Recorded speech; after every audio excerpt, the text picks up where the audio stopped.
Olá, tudo bem com você? Está iniciando o quarto episódio de Fatos Curiosos sobre a História do Brasil e hoje o tema é República. Falarei sobre a República Velha, a República das Espadas e a República Oligárquica. Trarei também a transição do período do fim da monarquia e o início da República. E é claro que não pode faltar os fatos curiosos sobre esse tema. Eu sou o Jades Daniel, professor de História, e está iniciando Fatos Curiosos sobre a História do Brasil. Hoje com vocês, República.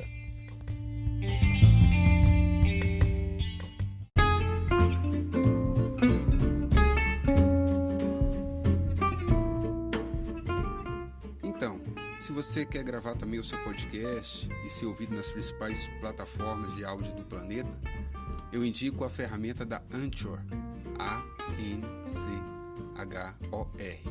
Anchor. Essa ferramenta vai te permitir que você produza o seu podcast de forma profissional, totalmente gratuita. Inclusive tem aplicativos para Android e iPhone. Anchor é a plataforma que eu indico.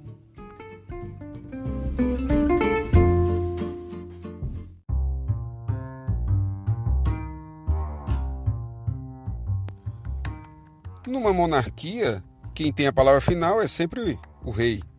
No caso da república, cada cidadão participa com seu voto. É o que se chama de democracia. É uma espécie de acordo entre os governantes e governados, no sentido de garantir que os interesses de cada um sejam sempre respeitados.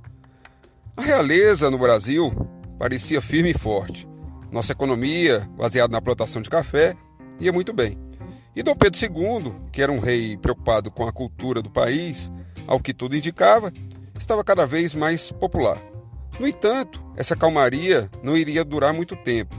Toda a política era feita pelos representantes cariocas, mas quem tinha dinheiro para financiar o país eram os cafeicultores paulistas, que quase não contavam com deputados.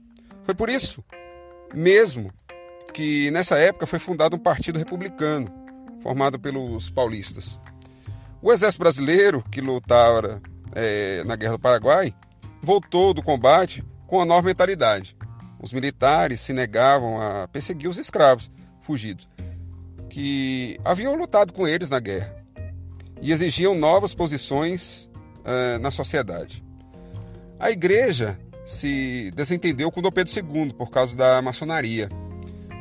A maçonaria é uma sociedade secreta, a qual o rei, o Dom Pedro II, se orgulhava de pertencer. O caso é que a Igreja Católica se opunha a essa organização, e os bispos de Olinda e Belém, obedientes à ordem do Papa, afastaram todos os membros maçons. Por seu lado, Dom Pedro II, que não deixava ninguém mandar nele, anulou os afastamentos. O resultado foi um rompimento das relações entre a igreja e a monarquia. Enquanto Dom Pedro II se encontrava na Europa, recuperando-se de uma doença nos pulmões, a pressão para a abolição da escravatura crescia cada vez mais. A filha dele, ele só tinha filhas, a filha dele, a princesa Isabel, que tinha assumido temporariamente o cargo posto pelo pai, Dom Pedro II, acabou tendo que assinar a Lei Áurea, ato que agradou a muitos e desagradou a outros, principalmente aos proprietários de terra do Rio de Janeiro. Sem seus escravos, os antigos políticos que apoiavam o rei foram engrossar as fileiras do Partido Republicano, que estava ganhando força. Estourou no Rio de Janeiro o boato de que 2 marechais do Exército, o Solon e Deodoro, se encontravam presos. Nada disso estava acontecendo, era tudo mentira. Mas essa mentira funcionou.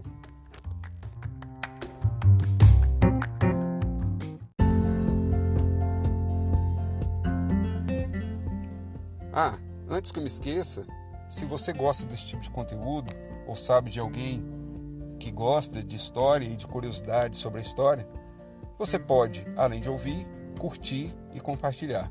Você também pode me encontrar nas redes sociais, no Facebook, Jades Daniel, ou no Instagram, de mesmo nome, Jades Daniel. Te aguardo. Dê a sua sugestão sobre os próximos episódios.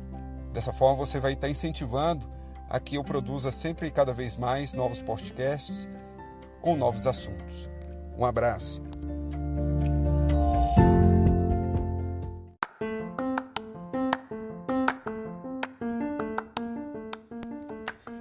Então, é claro que não podemos deixar de lado os fatos curiosos sobre esse tema. E ao proclamar a República, no dia 15 de novembro de 1889, o Marechal Deodoro da Fonseca, que estava com 62 anos, teve um ataque de dispneia. Uma falta de ar. Ele foi tirado da cama no meio da noite por amigos para comandar o cerco ao ministério. Ele foi sem espada mesmo, porque o seu vento estava dolorido. Ele montou um cavalo baio de número 6, que tinha sido emprestado pelo Alferes Barbosa Júnior, e até como homenagem, esse animal não seria mais montado até a sua morte em 1906. Deodoro havia decidido apoiar os republicanos 4 dias antes, e ele disse assim: "Eu queria acompanhar o caixão do imperador, que está idoso e a quem respeito muito, mas o velho já não regula bem. Portanto, já que não há outro remédio, leve a breca a monarquia. Não mais temos a esperar dela. Que venha, pois, a monarquia", ele disse. Quando passou pelo portão do Ministério da Guerra, no campo de Santana, Deodoro acenou com o cap e ordenou às tropas formadas para que elas apresentassem as armas. "Toquem o hino", falou ele. As tropas se perfilaram e ouviram os acordes do hino nacional. Estava proclamada a República. Não houve derramamento de sangue, nada nesse sentido, durante a proclamação. Teve só um único episódio, que foi o ministro da Marinha, o José da Costa Azevedo, que se feriu porque reagiu à prisão. Dom Pedro ficou sabendo da movimentação de tropas no Rio de Janeiro quando estava numa casa de banho lá em Petrópolis, a poucas quadras do palácio. Mês depois de proclamada a República, ninguém se dispôs a levar o telegrama com a notícia para Dom Pedro II, que se achava no palácio. No meio da noite, o Major Solon Ribeiro foi ao encontro do imperador, que precisou ser acordado. Na verdade, com medo de manifestações a favor da monarquia, os líderes do movimento pediram que Dom Pedro II e sua família partissem naquela mesma madrugada. Diz os relatos que a imperatriz Teresa Cristina chorou e que Isabel ficou muda, atônica, né? E que o imperador falou uma frase: "Estão todos loucos". Antes de viajar, no dia 17 de novembro, Dom Pedro II escreveu uma mensagem para o povo brasileiro.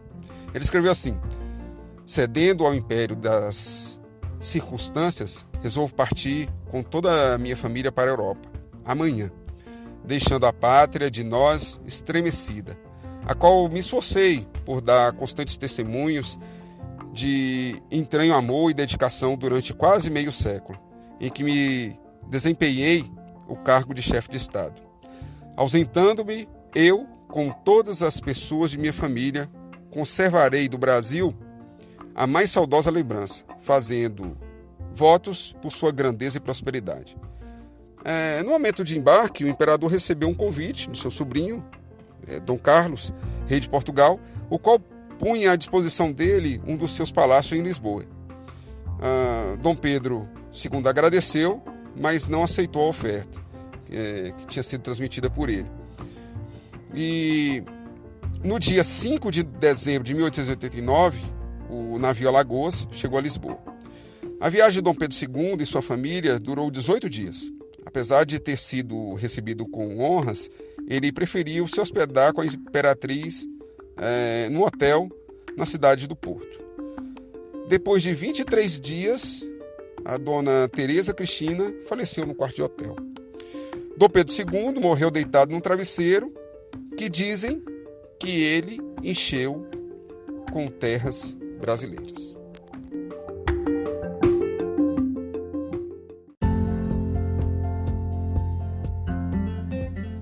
Então, o que você achou desse podcast? Você tem gostado dos conteúdos, dos fatos curiosos sobre a história? Te aguardo no próximo, sempre aos domingos, à meia-noite.